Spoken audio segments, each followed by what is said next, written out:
La serie se llama Los cantos del rey sufriente. Empezamos la serie, esa serie pequeña, y lo que hemos estado viendo es cómo los salmos nos llevan a Cristo. A veces pensamos que la Biblia se trata de nosotros, pero entre más y más vamos viendo que la Biblia se trata de Cristo. No se trata de nosotros. La Biblia nos llama a arrepentirnos, la Biblia nos llama a creer en Jesús. Claro, pero la Biblia, ¿de quién se trata? Se trata de Dios y se trata de Jesús. Hasta el momento se puede decir que hemos visto dos salmos, el Salmo 1 y el Salmo 2. En el Salmo 1 vimos que Cristo es el único hombre verdaderamente bienaventurado. Así como empieza el Salmo, bienaventurado el hombre que no anduvo en consejo de malo. ¿Quién de los que estamos aquí podamos decir que no hemos nunca andado en consejo de malo? Yo no creo que haya nadie. Cristo es el único que lo puede decir. Entonces Él es el único hombre verdaderamente bienaventurado. Y luego llegamos al Salmo 2 y vemos que ese hombre bienaventurado del Salmo 1 se instala como rey de su pueblo, y ahora su pueblo solo recibe bendición si acatamos a lo que dice el Salmo 2:12. Honren al Hijo para que no se enoje y perezcan en el camino, pues puede inflamarse de repente su ira. Pero miren lo que dice a continuación: cuán bienaventurados son todos los que en Él se refugian. Así que el único hombre bienaventurado se instaló como rey, y ahora nosotros encontramos la bendición en Él, confiando solamente en Él. Pero ahora en el Salmo 3, como que el mensaje de Dios como que se da un giro. Porque ahora vamos a ver ese rey que se instala sufriendo. Lo vamos a ver sufriendo. El rey pasa un sufrimiento. Vamos a acercarnos al texto viendo que el texto tiene tres divisiones. Pues depende cómo uno lo vea, ¿verdad? Hay otras maneras de dividir el texto, pero podemos verlo en tres partes. En el 1 y el 2, en el verso 1 y 2 vemos la queja del salmista. En el 3 y en el 4 la confianza del salmista. Y del 5 al 8 más confianza y una o dos peticiones en esa porción. Pues decidimos dividirlo así, porque ya después del verso 2 vemos esa palabrita Selah. Después del verso 4 vemos esa palabrita otra vez, Selah. Y después del verso 8 de nuevo, Selah. Que algunos piensan que se trata de algo musical entre los antiguos israelitas. Pero no nos vamos a meter en detalle allí, vamos a orar. Y luego vamos a ver el texto poco a poquito. Oremos, mis hermanos. Señor mi Dios, sabemos que sin ti no hay bendición. Señor mi Dios, sabemos que si tú no bendices, nosotros salimos de aquí igual a como nosotros entramos. Pero estando en tu presencia, nosotros nos damos cuenta que somos transformados de gloria en gloria. Y eso es lo que te pedimos el día de hoy, que tú obres una transformación en nuestras vidas, viendo el sufrimiento del rey David que nos lleva al sufrimiento del Señor Jesús.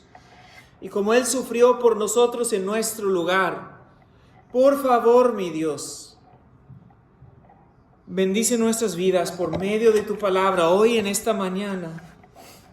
En nombre de Cristo. Amén. Aún antes, mis hermanos, de ver esas divisiones del texto, vamos a ver cómo empieza el Salmo. ¿Cómo empieza el Salmo? Dice, Salmo de David cuando huía de su hijo Absalón. Esa es parte de las escrituras inspiradas. Eso es para darnos el contexto del Salmo, para que sepamos en qué momento escribió el Salmo el rey David. Noten que él escribió el Salmo cuando él estaba huyendo de su hijo Absalón. Se oye como un problema, ¿no es cierto?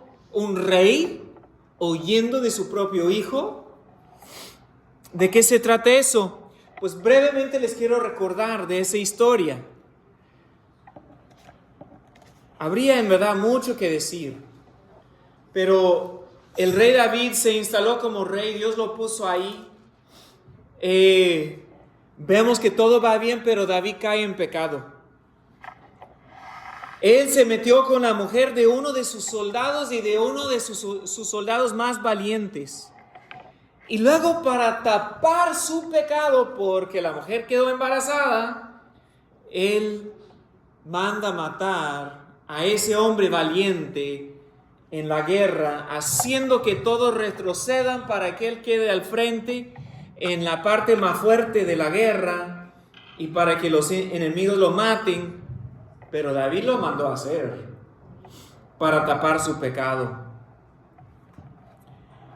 Vemos como Dios se arrepiente, como David se arrepiente y Dios lo perdona. Pero Dios dejó dicho que iba a sufrir David por problemas en su familia a causa de su pecado. Y eso es lo que estamos viendo, ese es el trasfondo de ese problema de por qué David estaba huyendo de su hijo Absalón. Había más problemas en su familia, pero Absalón, un hijo de David, intentó usurpar o quitarle el trono de su papá, de su padre David. Con mucho engaño casi lo lograba, hermanos. Y David tuvo que huir de Jerusalén. En eso que él está huyendo, él escribe el Salmo 3. Vemos que siempre no se logró, que pues los soldados de David mataron a su hijo Absalón, que le causa gran angustia y tribulación. Pero vemos, mis hermanos, que de esa situación triste tenemos el Salmo 3. Y vamos a ir paso a paso viendo lo que dice el Salmo para entender bien lo que David escribe. Y luego, ya que terminamos, vamos a hacer una lectura corrida del texto y meditamos en algunas de las verdades para que las cosas no se queden aquí en el cerebro. Queremos que la verdad de Dios nos cambie la vida. Primero vemos la queja de David, la queja del salmista. En el verso 1 dice: oh Señor, ¿cómo se han multiplicado mis adversarios? Muchos se levantan contra mí. Aquí David presenta su queja al Señor. Se dirige al Señor y la queja que le presenta no es tan solo que tiene enemigos, que tiene adversarios, pero que son muchos, se multiplican y se están levantando en contra de él. Ya están en lo de hacerle daño, ya buscan su vida. Quizás se refiere a su hijo Absalón, pero sabemos que los mismos hombres de David pues lo estaban traicionando por los engaños de Absalón y los guerreros de Absalón. Entonces tiene un montón de gente, a lo mejor mucho más allá de Absalón, que están persiguiendo su vida. Están en contra de él, están buscando su mal. El verso 2. Muchos dicen de mí, para él no hay salvación en Dios. Selah. No tan solo eran muchos los enemigos, sino que muchos estaban diciendo que ya no había salvación en Dios. No, hombre, mire lo que está pasando. No tiene nada ese en Dios. Dios no le va a salvar, no tiene salvación en Dios. Y David está escuchando todo eso. Ve que sus enemigos están por hacerle daño. ¿Y cómo reacciona el rey David? ¿Se agüita? Pues de cierta manera ha de haber entrado una tristeza. Pero vemos dónde está puesta su confianza en los versos 3 y 4.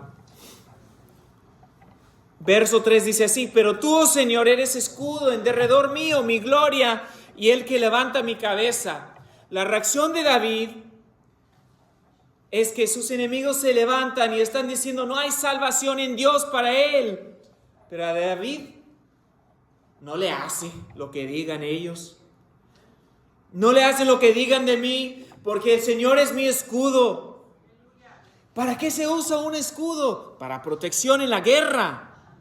Así que David está diciendo, el Señor me está protegiendo de esa multitud de enemigos que se levantan en contra de mí. Mi propio hijo se levanta en contra de mí, pero el Señor es mi escudo. Él me está protegiendo y con eso me basta.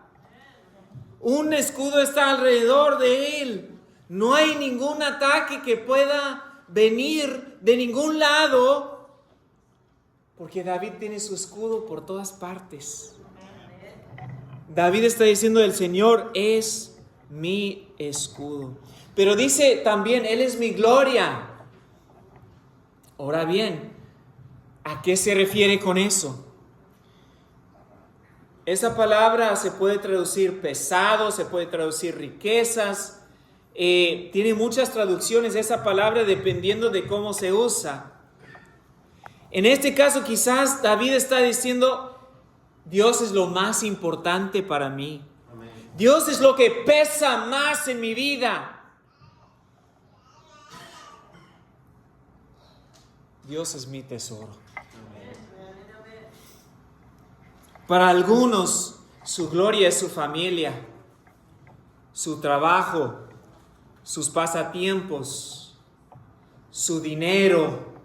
En el caso de David, pudo haber sido su reino, su trono, etcétera, etcétera, etcétera. Pensando en la actualidad, en la cultura, lo que más sirve de gloria para la gente de hoy es el dinero, la fama y la sexualidad. Pero ninguna de esas cosas es digna de nuestra gloria. O no es más bien dicho, ninguna de esas cosas es digna de que sea nuestra gloria. No es digno de que sea lo más importante en nuestras vidas, nuestro tesoro. Dios es el único que es digno de ser nuestro tesoro. Pero ya de ahí David dice que Dios le levanta la cabeza. ¿A qué se refiere con eso? No está diciendo que Dios físicamente viene y si está cabizbajo David, pues le levanta desde el cuello de la cabeza. No está diciendo eso. ¿Qué es lo que está diciendo entonces?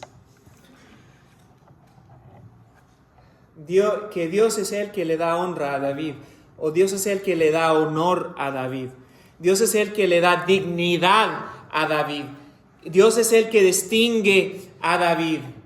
David reconoce que sin Dios, él no es nada. Él no tiene dignidad, él no tiene honor, él no tiene nada. Dios ha reconocido en su vida de que él no tiene nada si no es por Dios. Él no tiene honor ni dignidad. Pero esa frase también, otros dicen que significa que David está diciendo simplemente, Dios es el que me ayuda. Dios es el que me rescata. Si es así, entonces David está reconociendo, sin Dios no hay salvación. Porque no encuentro la salvación en mí. La salvación solamente está en Dios. Él es el que me rescata. Y ahora pasamos al verso 4. Con mi voz clamé al Señor, y Él me respondió desde su santo monte. Selah. David nos enseña aquí por qué él tiene tanta confianza en Dios. Es porque Dios ya le ha respondido, ya le ha contestado su oración. Como el Señor había respondido en otras ocasiones, ahora mismo le clama, porque él no duda de que Dios está oyendo y que Dios, como ya ha contestado, va a responder otra vez. Dios responde desde su monte santo. ¿Dónde está el monte santo de Dios? Jerusalén. Pero David está huyendo de Jerusalén. David está reconociendo que aunque él esté lejos de Dios en ese momento, aunque él tenga que huir de Jerusalén, aunque esa presencia especial de Dios está lejos en un sentido, Dios lo está escuchando. Y en eso vamos a meditar un poquito más dentro de unos momentos. Él está huyendo de allí, pero como quiera, Dios le está escuchando. Pasemos a lo siguiente. Vemos aquí otra parte donde vemos otras expresiones de cómo David está confiando en Dios, pero en medio de esa confianza vemos unas peticiones que David le presenta al Señor. El verso 5 dice: yo me acosté y me dormí, desperté, pues el Señor me sostiene. Primero David sigue relatando, diciendo, ¿por qué tiene tanta confianza en Dios? Piensen, ¿en qué situación está? Está huyendo. Los enemigos le están persiguiendo. Están tomando el control de su reino. Pero él está diciendo, yo me acosté y me dormí. Desperté, pues el Señor me sostiene. A pesar de esa situación y el peligro en que él estaba, él dice, yo pude dormir tranquilo y pude despertarme bien porque es el Señor que me sostiene. Él durmió, se despertó y sabe que eso viene por la protección divina. Dios es el que lo está sosteniendo. Muchas de las veces, hermanos, caemos en la tentación de pensar que nosotros nos sostenemos. No, así no es. Pues yo trabajo. No, pues Dios es el que sostiene. Si nos despertamos es porque Dios nos sostiene. Verso 6. No temeré a los 10 millares de enemigos que se han puesto en derredor contra mí. Dios lo está sosteniendo a David, por eso David puede decir que aunque sean muchos los enemigos, aunque sean 10 millares, aunque sean miles y miles, aunque toda esa multitud está por todos lados, yo no tengo por qué temer. Él sabe que el Señor está con él. El Señor es su protección. Y por eso él presenta su petición en el verso 7, donde dice, levántate, Señor, sálvame, Dios mío, porque tú hieres a todos mis enemigos en la mejilla, rompes los dientes de los impíos. Ya que David se convence de que Dios es digno de confianza, presenta esa petición, confiado en Dios. Y le pide salvación, salvación de sus enemigos, salvación de sus perseguidores, los que están detrás de él, como quien dice, queriendo matarlo, queriendo quitarle el reino para pasárselo a su hijo Absalón. Y luego dice, pues yo sé que Dios me puede salvar, porque Él es el que hiere mis enemigos, Él es el que acaba con mis enemigos.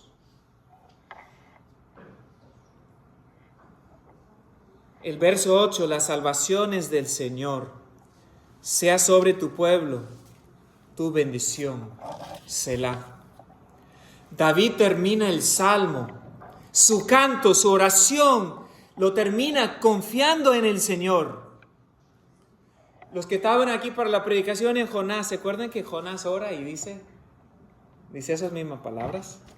La salvación es del Señor. Él sabe que la salvación le pertenece al Señor, el Señor le da a quien quiere, en el momento que quiere, y solo es por gracia, así que hay esperanza. Si la salvación dependiera de nosotros, no había ninguna esperanza, pero como la salvación depende de Dios, en el momento que el pecador acude a Dios, se derrama la gracia y la bendición en su vida, el perdón de sus pecados, un nuevo corazón, porque Dios es el que puede salvar. No hay salvación en nosotros mismos. Así que si usted está aquí sin Cristo, no busque salvación en lo que usted puede hacer. Dios ya obró todo para salvar su vida, para perdonar sus pecados. Y vemos cómo David concluye ese salmo con un deseo, o puede llamarse otra petición.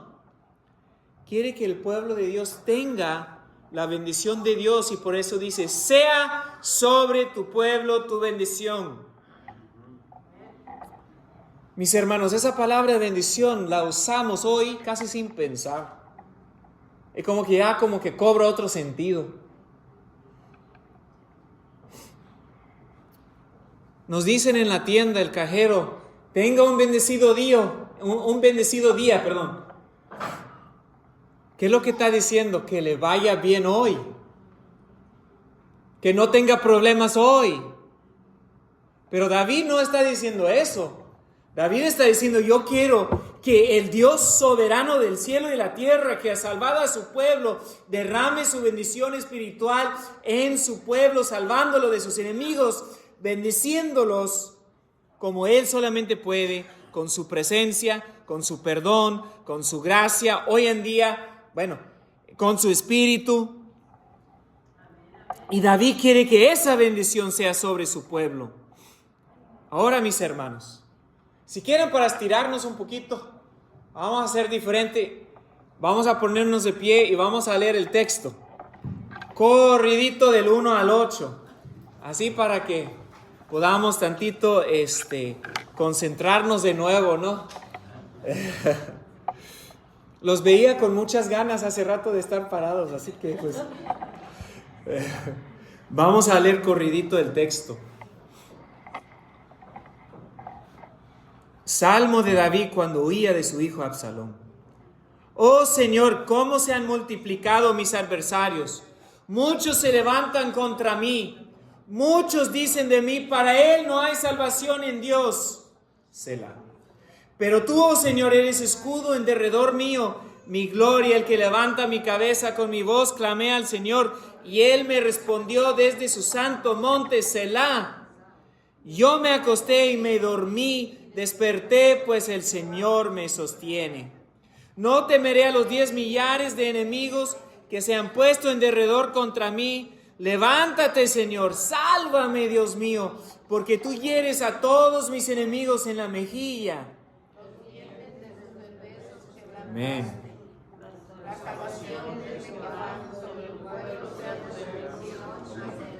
Amén, hermanos. Amén. Ahora, mis hermanos, vamos a tomar no sé cuántos minutos más para meditar en unas verdades. Ahora, si quieren tomar asiento otra vez. Vamos a reflexionar, mis hermanos, en cómo este salmo nos lleva al Señor Jesús. Sabemos, mis hermanos, que toda la Biblia está conectada a Cristo. Entonces los salmos también tienen que conectarse con Cristo. Vemos que David, el rey de Israel, está escribiendo este salmo. ¿Y quién era David?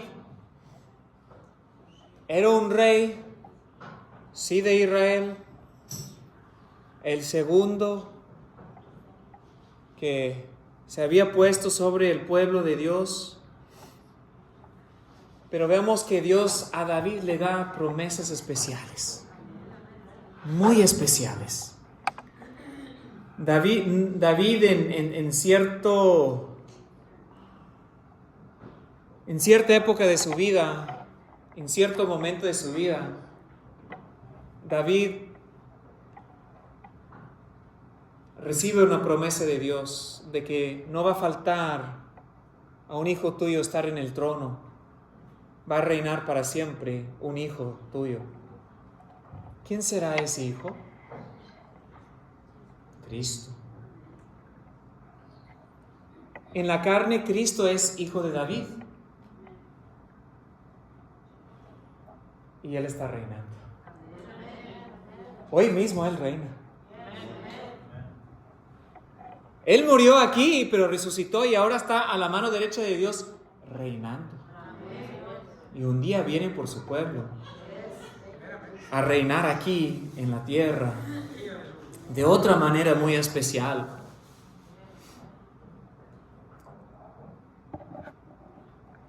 Pero como David es rey de Israel y había promesa de otro rey de parte de Dios que venía a reinar para siempre, ese salmo se puede conectar con Cristo.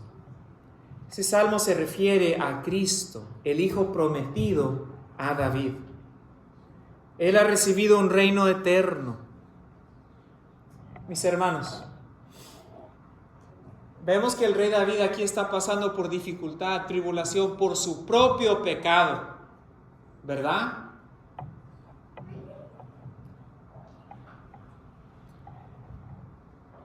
Pero Cristo, mis hermanos, nunca pecó.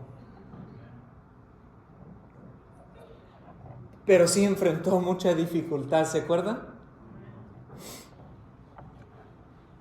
Pero Cristo tuvo que pasar esa dificultad no por el pecado de Él, sino por el pecado de nosotros. En otra parte del Antiguo Testamento vemos que Jehová, el Señor, cargó en Él el pecado de todos nosotros. Así que David sufrió por su propio pecado, pero Dios cargó en Cristo nuestro pecado y Él sufrió por nosotros. Cristo no tenía pecado, pero Él sufrió en nuestro lugar, cargando nuestro pecado.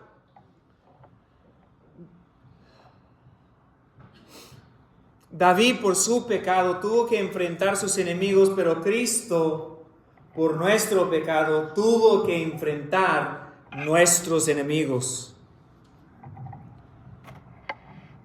De esa manera, mis hermanos, vemos el rey sufriente del Salmo 3. Vemos los enemigos de Cristo. Los enemigos de David eran los que estaban bajo su mando, ahí en el mismo reino de él. ¿Y los enemigos de Cristo quiénes eran?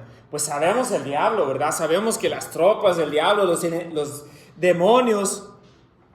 Pero ¿se acuerdan de aquel versículo que a lo suyo vino? Y los suyos no lo recibieron. Y de parte de los líderes religiosos, Cristo sufrió mucho en aquellos días. A David le decían que no había salvación en él porque veían que estaba en sufrimiento. Decían lo mismo de Cristo Jesús cuando Él estaba en la cruz, ¿se acuerdan? No hay salvación para Él. Sálvate a tú mismo. Si tú vienes a salvarnos a nosotros, primero sálvate, bájate de la cruz. Burlándose de Él. Los enemigos de Él y también los enemigos de nosotros. Pero Cristo venció. Cristo triunfó. Cristo venció nuestros enemigos. Él triunfó sobre el diablo. Él triunfó sobre el pecado. Él triunfó sobre el infierno. Resucitó victorioso sobre todos nuestros enemigos. Sobre todos los enemigos de nuestra alma. Pero ¿se acuerdan cómo estábamos hablando de que Dios estaba lejos? De que David estaba lejos de la presencia de Dios, del tabernáculo de Dios que estaba en Jerusalén. Ahí se manifestaba la presencia especial de Dios, se puede decir. Y mis hermanos, vemos algo en la vida de Cristo, que Cristo también sufrió lejos de Dios. Sufrió tanto la soledad y estar lejos de Dios que cuando Él estaba muriendo, Él clamó a Dios. ¿Y se acuerdan lo que dijo? Dios mío, ¿por qué me has abandonado?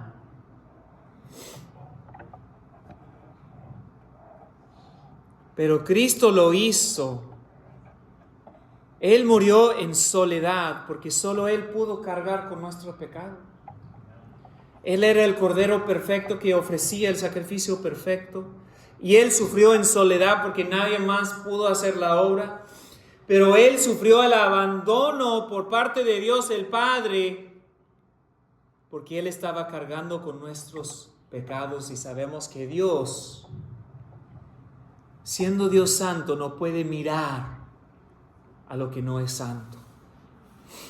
Cristo ahí cargando nuestros pecados sufrió el abandono de Dios, porque Dios no puede ver el pecado por su santidad.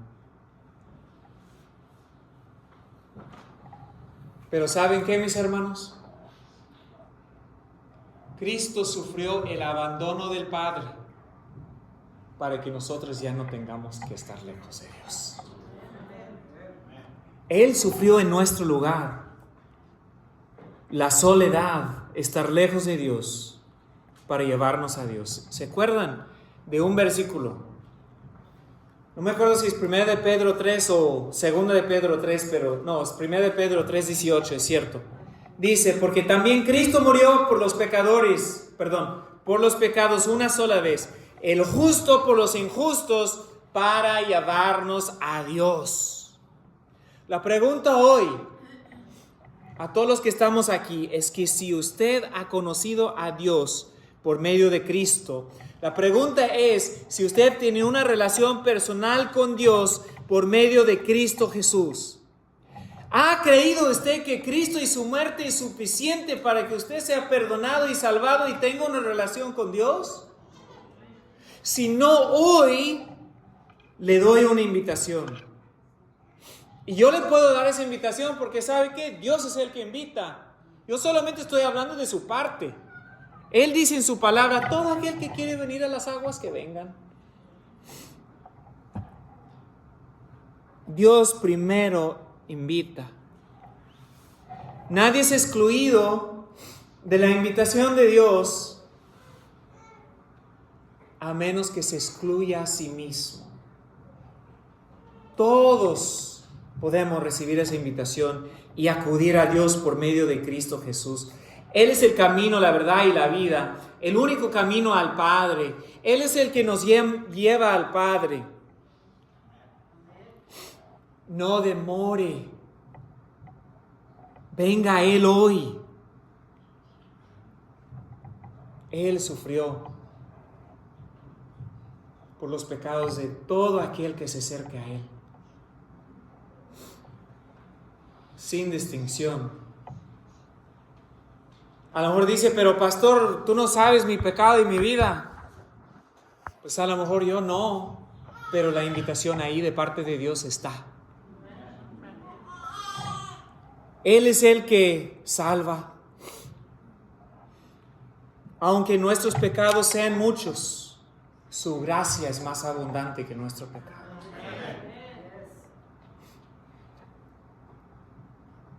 Vamos a meditar brevemente en cómo el Salmo 3 se relaciona al cristiano, cómo el cristiano puede obtener guía o enseñanza de ese salmo.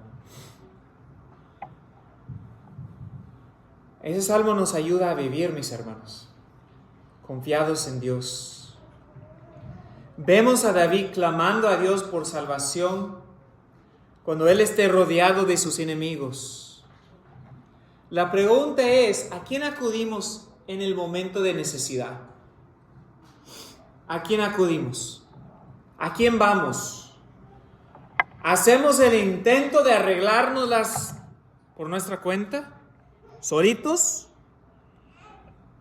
¿O acudimos a Cristo? Acudimos a Dios. Hoy, mis hermanos, seguimos teniendo la misma necesidad de Cristo. A lo mejor ya entramos en el reino de Dios por medio de Cristo, pero seguimos con la necesidad de Él.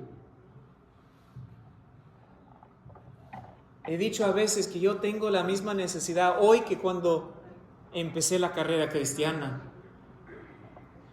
A lo mejor puedo decir que lo necesito más a Cristo hoy que ayer.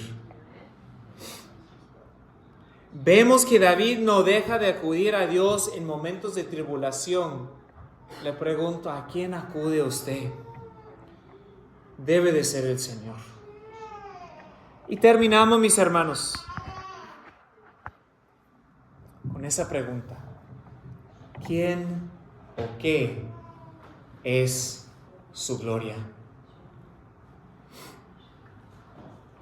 Es muy fácil, mis hermanos, que otras cosas tomen el lugar de Dios en nuestras vidas. Pero les puedo decir que Cristo merece ser el primero. Él merece ser nuestra gloria. Pero hay que enfrentar esa pregunta. Hoy mismo, ¿de verdad Cristo es mi tesoro? ¿En verdad Él es mi gloria? Hay que preguntarnos, ¿habrá otras cosas que estén tomando su lugar? La familia, las amistades, el dinero, el trabajo, hasta cosas buenas pueden tomar el lugar de Cristo en nuestras vidas.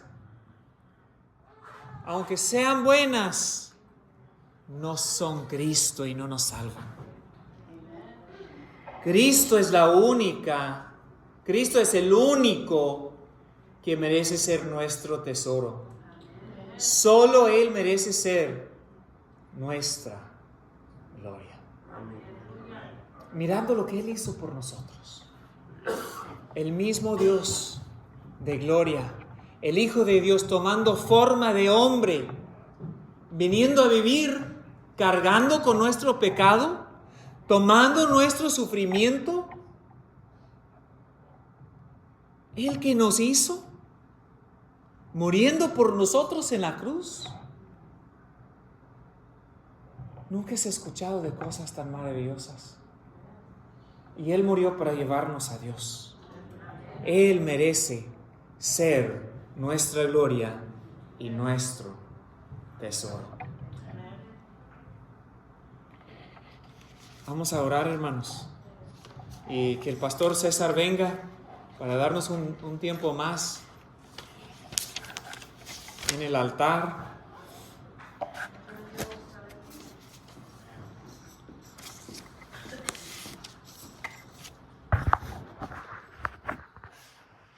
Hermanos, predicando de los salmos.